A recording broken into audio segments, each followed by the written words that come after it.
কাকা তেল আছে, অকটেন আছে?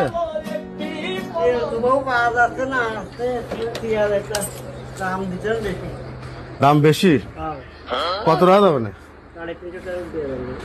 একটা 350 টাকা। বেশি হয়ে যাচ্ছে না? আমরা কোন পাচ্ছি না, দেবো কোন দেন দি, এটা দেন দি। এটা কুমার সময় নিয়েন কাকা। কম দিয়ে আসে না, দিলাম। এখন আসলে তেল পাওয়া যাচ্ছে না কোনো, এটাও নেই বেশি, অল্প তেল আছে। অল্প তেল আছে?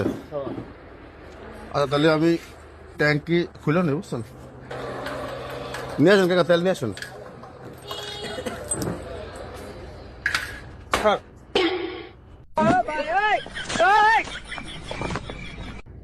স্যার পাইছেন তেল? তেল তো পাইছি, তো 2 লিটার পাইছি, তো দাম তো বেশি চাচ্ছে। কত? কত করে কাকা? 130 না? হ্যাঁ 130। 130? কে বলি না কলেন 300 350 টাকা লিটার। সব জায়গায় সে একরকম বেচা যায় না, সময় মানে? নিজস্ব লোক যেটু